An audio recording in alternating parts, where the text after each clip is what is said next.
Kepopuleran dan sentimen positif Menteri Keuangan Purbaya Yudisadewa membuat partai politik menaruh perhatian lebih. Salah satu partai yang mulai menyinggung soal kemungkinan Purbaya masuk parpol adalah Partai Amanat Nasional PAN. PAN disebut tengah melirik Menteri Keuangan Purbaya Yudisadewa untuk bergabung dalam barisan politiknya. Wakil Ketua Umum DPP PAN, Edi Suparno, bilang elektabilitas Purbaya terus meningkat dan bahkan menyalip sejumlah tokoh populer lain. Soal apakah PAN bakal menarik Purbaya, Edi bilang Purbaya belum tentu mau masuk partainya. Saya melihat bahwa Pak Purbaya sekarang ini sedang menjadi media darling, bahkan sudah melampaui popularitasnya di atas KDM yang sebelumnya kokoh berada di tangga media darlingnya publik. Apakah kemudian Pak Purbaya itu menjadi salah satu calon besutan dari PAN untuk kita tarik ke PAN? Ya belum tentu Pak Purbaya juga mau gitu kan. Menteri Keuangan Purbaya Yudisadewa merespon kabar dirinya tengah dilirik Partai Amanat Nasional untuk menjadi kadernya. Purbaya mengaku tak punya ketertarikan ke politik. Hal ini ia ungkap usai menghadiri rapat terbatas bersama Presiden Prabowo Subianto di Istana Kepresidenan Jakarta. Ini dari Sekjen PAN, Pak. Gimana tanggapannya, Pak? Tertarik nggak Pak sama tawarannya, Pak? Saya nggak dari politik, saya Tapi menanggapi elektabilitas Bapak yang tinggi bagaimana, Pak? Belakangan, Pak? saya nggak dari politik, Mas. Ya. Ada fase bencana, Pak. Direktur Eksekutif Parameter Politik Indonesia, Adi Prayitno, bilang sosok-sosok yang populer seperti Menteri Keuangan Purbaya selalu menjadi magnet partai politik. Adi menilai keinginan PAN untuk menarik Menkyu Purbaya bergabung ke dalam partainya merupakan keputusan rasional. Di negara kita memang harus diakui orang-orang populer, orang-orang yang dinilai punya integritas, itu selalu menjadi rebutan dan selalu menjadi darling.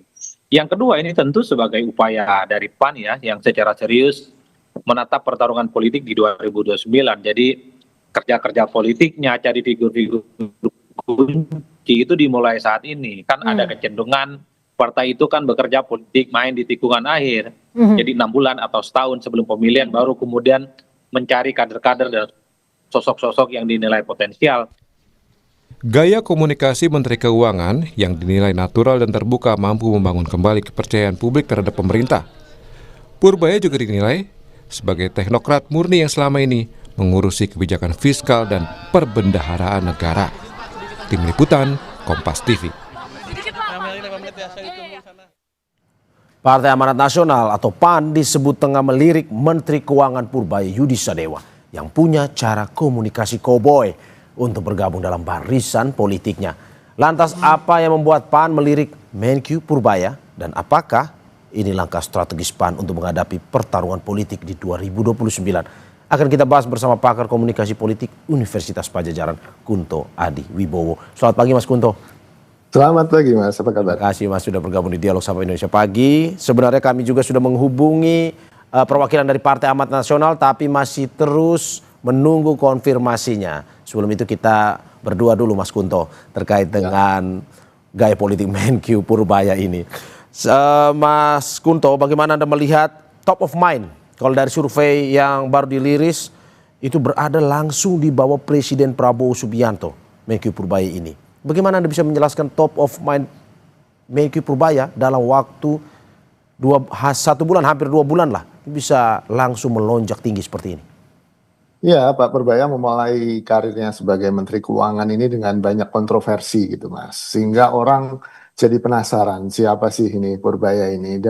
Tapi menariknya kontroversi-kontroversi itu sesuatu yang mengejutkan itu bisa kemudian di-framing secara positif oleh Pak Purbaya dan timnya gitu. Sehingga akhirnya kesukaan publik dan tadi popularitas itu juga naik gitu. Sehingga kita bisa lihat di survei kenapa akhirnya Pak Purbaya bisa menduduki atau paling tidak memperoleh popularitas yang cukup tinggi dari hasil-hasil survei. Yang kedua, kalau menurut saya ini juga tidak lepas dari kesempatan yang diberikan oleh Pak Prabowo kepada Pak Purbaya. Saya ingat waktu 1 tahun peringatan 1 tahun kepemimpinannya Pak Prabowo pidato dan menganalogikan kabinetnya atau timnya itu seperti tim sepak bola gitu kan. Jadi ada yang dipasang sebagai striker, gelandang, back, dan bahkan ada pemain cadangan. Nah, sekarang Pak Purbaya mungkin dipasang sebagai striker oleh Pak Prabowo sehingga dia bisa mengacak-ngacak di mana-mana gitu Mas. Dan kemudian gerakan tanpa bolanya juga lumayan cantik lah gitu. Sehingga saya melihat dengan kesempatan yang diberikan oleh Pak Prabowo ini sangat dimanfaatkan oleh Pak Purbaya untuk mendapatkan dukungan yang lebih. Dan kemudian memang kita punya masalah dengan trust atau kepercayaan dengan pemerintah setelah demonstrasi besar akhir Agustus awal September kemarin. Pak Purbaya dipasang salah satunya mungkin tugasnya mengembalikan kepercayaan publik terutama di sektor fiskal dan keuangan, dan ini secara baik dilakukan oleh Pak Purbaya. Paling tidak kita bisa baca indeks saham, indeks investasi kita juga katanya semakin membaik kan gitu. Jadi menurut saya ini 3 hal yang akhirnya berkontribusi penting terhadap lonjakan popularitasnya Pak Purbaya gitu Mas. Oke, berarti Anda mau bilang bahwa gaya koboi Pak Purbaya ini positif sebenarnya di mata masyarakat, walaupun sebenarnya ada kritik juga terhadap gayanya ini. Ya nggak mungkin menyenangkan semua orang kan Mas. Itu yang pertama. Yang kedua, Pak Purbaya mengkritiknya bukan ke rakyat, tapi ke elit-elit yang lain. Dan ini sangat disukai rakyat. Ini kan bentuk populisme ya Mas ya. Bentuk populisme politik ya salah satunya dengan berada di barisan rakyat kemudian mengkritik elit-elit yang lain, dan itu dilakukan secara brilian oleh Pak Purbaya kalau menurut saya. Sebelumnya kan tadi dari PAN Pak Edi Suparno bilang kan membandingkan dengan KDM kan, bahkan KDM pun kan juga begitu di awal-awal.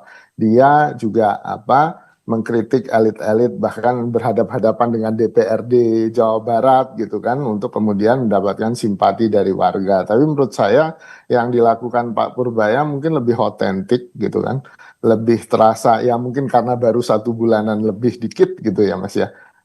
Ini kita harus uji lagi konsistensinya, apakah benar tetap konsisten seperti ini Purbaya, atau tadi Pak Prabowo tiba-tiba menggantinya dengan pemain cadangan yang lain atau mengubah komposisi tim sepak bolanya, Purbaya jadi back atau Purbaya jadi gelandang. Ini yang kemudian kita harus cermati lagi ke depan. Oke, menarik soal konsistensi ini, tapi akan kita bahas sebentar berikutnya.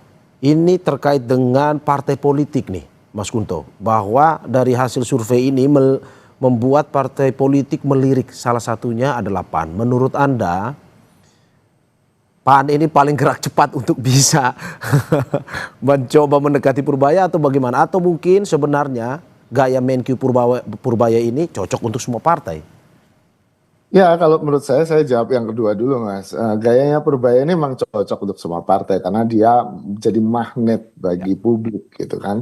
Opini publiknya selalu positif dari apa yang dia lakukan, padahal mengejutkan, padahal kontroversial kan gitu.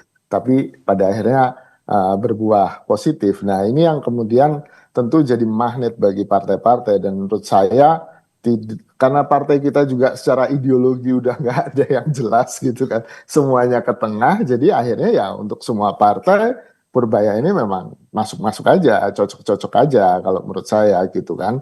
Nah, PAN memang mengambil inisiatif duluan gitu kan, karena PAN merasa dia butuh tokoh yang besar selain Zulhas mungkin gitu. Lalu kemudian dia pengen punya wakil presiden tentu saja yang mendampingi Prabowo mungkin di periode kedua, dan mereka juga berharap akhirnya akan menaikkan elektabilitas atau kursi mereka di DPR. Nah, tentu saja ini kan jadi taktik atau strategi politik yang dianggap PAN jadi penting gitu ya Mas ya. Ini kita bisa bilang apakah memang partai termasuk PAN juga krisis figur kan Pak Mas Kunto? Ya, kalau krisis figur ya kita bisa lihat sendiri pada akhirnya kan dengan apa yang terjadi di akhir Agustus kemarin kan orang semakin muak dengan politisi kan, bahkan beberapa politisi dari PAN juga sempat dikritik oleh masyarakat gitu kan, jadi sasaran penjarahan rumahnya karena dianggap tidak berempati, dianggap tidak bisa sensitif dengan kondisi masyarakat. Nah, ini yang penting. PAN sedang berusaha apa ya membuat citranya jadi lebih baik dan Purbaya mungkin bisa menolong itu Mas gitu. Oke. Tapi satu hal kalau menurut saya yang harus hati-hati juga ketika Pak Purbaya kemudian dipinang oleh partai politik dan dia mau, sangat mungkin semua citra yang sudah dibangun oleh Pak Purbaya dalam 1 bulan ini akan turun karena orang akhirnya ternyata hanya untuk kepentingan politik. Nah ini pun juga akan merugikan partai Ya, ya. politik Ya, ya. menang ya kan Oke. gitu. Mas Kunto, itu pertanyaan saya bahwa apakah memang sebenarnya gaya Purbaya yang koboi ini cocok sebenarnya untuk masuk menjadi atau masuk ke dalam partai politik atau menjadi politisi? Ya tentu saja di kultur atau budaya politik di partai politik di Indonesia hari ini sangat susah ya Mas ya. Budaya partai politik di Indonesia hari ini mau tidak mau harus diakui sangat bergantung atau nilai yang paling besar adalah loyalitas gitu. Sehingga kalau Purbaya kemudian menembaki seniornya di partai atau kemudian di publik berbicara tentang belak-belakan buka-bukaan apa yang di belakang partai, tentu itu akan menjadi apa ya kepanasan bagi orang partai kan. Nah ini kan yang apa bisa membuat hubungan dia dengan partai yang menaunginya akan jadi bermasalah ke depannya gitu. Oke, oke. Terkait dengan tadi kita sudah bisa kita bicara soal survei dari top of mind ini. Apakah menurut Anda dari pemerintah Presiden Prabowo ini melihat ini sebagai sebuah keuntungankah dalam arti seperti Anda bilang linear mungkin dengan tingkat kepercayaan masyarakat yang bisa meninggi melihat survei Purbaya ini? Iya Mas, saya melihat itu salah satu indikatornya karena tidak hanya jadi istilahnya meminjam kredibilitas. Jadi kredibilitasnya Purbaya dipinjamkan ke pemerintahannya Prabowo kan gitu. Ini yang kemudian bisa mengangkat atau mengerek kepercayaan publik terhadap pemerintah Prabowo, tapi harus dicermati bahwa ini mungkin terbatas pada isu-isu ekonomi dan fiskal gitu. Kalaupun dia merembet ke isu lain, mungkin rembesannya nggak terlalu banyak lah Mas gitu. Tapi apakah memang sebenarnya banyak pertanyaan mungkin mengganggu Presiden Prabowo jika semakin meninggi? Kalau menurut saya ya sangat mungkin dalam politik kan semuanya mungkin ya Mas ya. Tapi menurut saya ini kan seperti halnya drama di Pak Jokowi periode kedua kan ketika ada banyak calon wakil presiden bahkan Pak Mahfud yang sudah pakai baju putih terpaksa batal. Nah ini drama-drama ini yang mungkin juga kita akan jumpai di periode keduanya Pak Prabowo kalau Pak Prabowo maju tentu saja gitu. Dan ini kan semuanya pasti saling mengantisipasi, saling menutup gitu kan supaya peluang-peluang lawan politik atau kompetitor politik untuk kemudian mendapatkan kursi wakil presiden itu bisa dicegah sedini mungkin karena itu kan jadi ukuran-ukuran penting ya karena setelah 2 periode Pak Prabowo tidak bisa maju lagi, nah wakil presidennya sangat mungkin punya kans politik untuk maju sebagai calon presiden di 2034 ya kalau nggak salah. Ya.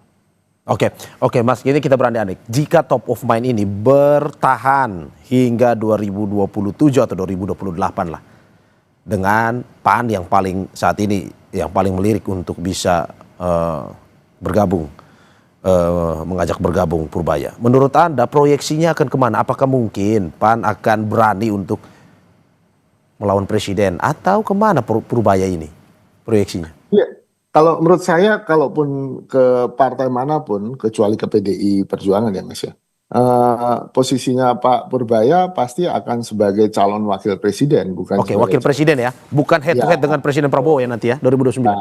tidak mungkin Mas gitu. Bukan tidak mungkin ya, kecil kemungkinannya. Kecil mohon maaf. kemungkinannya. Sangat kecil kemungkinannya, kecuali ya Pak Prabowo kemudian tiba-tiba kurang sehat atau ada apa gitu kan, kondisi politik yang sangat besar.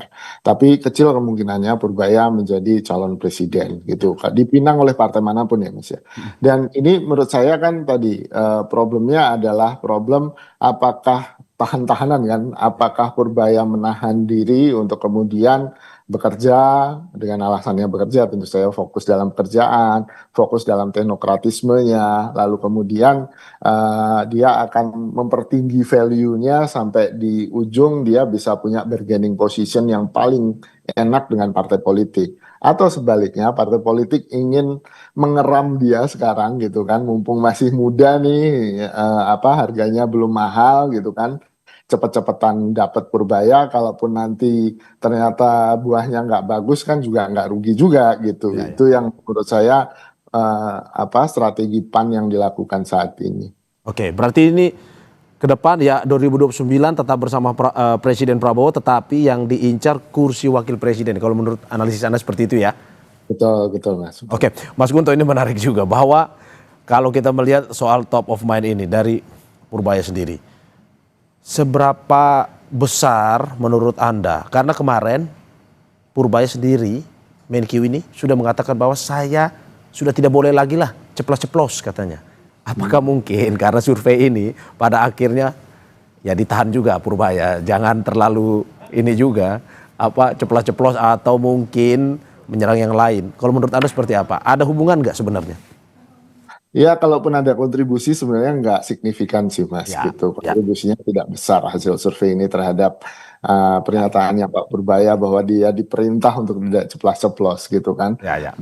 Banyak masalah lain yang diungkap oleh Purbaya ke publik gitu kan. Salah satunya soal kereta cepat yang kemudian bergulir ke Ya. KPK gitu kan. Yang mungkin itu juga diminta ditahan oleh Pak Prabowo ataupun orang-orang di sekitar Pak Prabowo yang dekat dengan Pak Prabowo. Kalau menurut saya itu malah lebih mungkin daripada spekulasi hasil survei ini gitu. Oke. Terima kasih Pak Komunikasi Politik Universitas Padjadjaran, Kuto Adi Wibowo, atas apa yang disampaikan. Ya, semoga tokoh-tokoh terbaik Indonesia pada akhirnya ujung-ujungnya untuk bisa bersama-sama membangun negara kita. Ya, Mas Gunto, kita harapkan itu. Terima kasih sekali lagi Mas Gunto, sehat-sehat selalu. Sehat-sehat Mas. Saudara, jangan kemana-mana, Sapa Indonesia Pagi akan segera kembali dengan informasi